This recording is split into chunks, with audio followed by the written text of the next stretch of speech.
this weekend, what you saw and what you're going to see today is you're going to see billionaires that work in the administration talking on networks that are pretending like there's nothing to see here. They're going to be talking to hosts who are millionaires, who are going to be telling middle class and working class Americans, small business owners, entrepreneurs, people that have spent their entire lives building up their family restaurants or their family businesses or their family, I don't know, import-export businesses. They're going to tell them, don't worry, nothing to worry about. This had to be done. And it's just important that you remember, as you're looking at everybody on Wall Street, looking at screens like this, small business people, right, family business owners, working class Americans are the ones who are not going to be protected in the end. We learned this in 2008.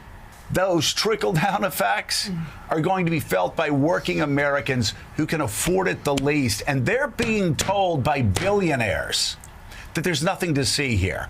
They're being told by millionaire talking heads on other networks, there's nothing to see here. It's a war that we had to enter. No, let's be very clear here. Regardless of how you feel about tariffs, this is a self-induced war that we started. All right?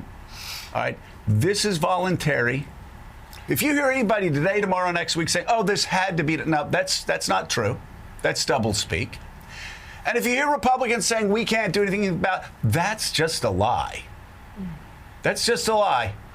They have the constitutional power to decide, are 49% tariffs too much on Vietnam? Maybe it should be 20%. Let's round off the edges. Let's make it a little less tough on American businesses. EU, are those too tough? Let's negotiate. Let's talk to the president. Maybe we can come together and come up with something that's not quite as extreme. You're not going to see that this week. You may not even see it next week. I just want you to know, though, when they're telling you this has to be done, that's not true. And when they're telling you, these Republicans on the Hill, we can't do anything about it, well, that's just a lie.